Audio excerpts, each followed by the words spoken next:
തദ്ദേശ സ്വയംഭരണ വകുപ്പിൽ 42 ഒഴിവുകൾ PSCക്ക് റിപ്പോർട്ട് ചെയ്തുവെന്നും ഒരാഴ്ചയ്ക്കുള്ളിൽ 433 ഒഴിവുകൾ കൂടി റിപ്പോർട്ട് ചെയ്യുമെന്നും തദ്ദേശ സ്വയംഭരണ വകുപ്പ് മന്ത്രി MP രാജേഷ്. തദ്ദേശ വകുപ്പ് ഒറ്റ ദിവസം കൊണ്ട് PSCക്ക് റിപ്പോർട്ട് ചെയ്തതാണ് 42 ഒഴിവുകൾ. സ്ഥാനക്കയറ്റത്തെ തുടർന്ന് സൃഷ്ടിക്കപ്പെട്ട ഓഫീസ് അറ്റൻഡന്റ് ഒഴിവുകളാണ് ഇത്. വ്യാഴാഴ്ച അവസാനിക്കാനിരുന്ന റാങ്ക് ലിസ്റ്റിലെ ഉദ്യോഗാർത്ഥികൾക്ക് വേണ്ടിയായിരുന്നു ഈ ഇടപെടൽ. മന്ത്രി MP രാജേഷിൻ്റെ പ്രത്യേക നിർദ്ദേശപ്രകാരമാണ് ജോയിന്റ് ഡയറക്ടർമാർ സ്പെഷ്യൽ ട്രൈബ്യൂണലിലൂടെ ഇടപെട്ടത്. പൊതു സ്ഥലം മാറ്റ നടപടികൾ പുരോഗമിക്കുമ്പോഴാണ് ഇതേ തുടർന്നുണ്ടായ സ്ഥാനക്കയറ്റം മൂലം സൃഷ്ടിക്കപ്പെടുന്ന ഒഴിവുകളും അതേസമയം തന്നെ റിപ്പോർട്ട് ചെയ്യുന്നത്. ഈ വർഷം ആകെ റിപ്പോർട്ട് ചെയ്തത് 1068 ഒഴിവുകളാണ്. 4 വർഷത്തിനിടെ തദ്ദേശ വകുപ്പിൽ നടന്ന PSC നിയമനം 5256 ആണ്. തദ്ദേശ വകുപ്പിലെ ഒഴിവുകൾ അതാത് സമയത്ത് കൃത്യമായി റിപ്പോർട്ട് ചെയ്യുന്നുണ്ട് എന്നും ഇതിനായി കർശന നിർദ്ദേശം നൽകിയിട്ടുണ്ട് എന്നും മന്ത്രി MP രാജേഷ് അറിയിച്ചു.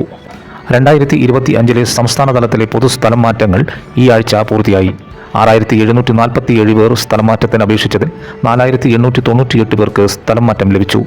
1065 ജീവനക്കാർക്ക് സ്ഥാനക്കയറ്റം നൽകി. നഗരസഭകളിൽ 8 വിഭാഗങ്ങളിലായി 377 പഞ്ചായത്തുകളിൽ 505 ഹെൽത്ത് ഇൻസ്പെക്ടർമാരുടെയും തസ്തിക അധികമായി സൃഷ്ടിച്ചിരുന്നു.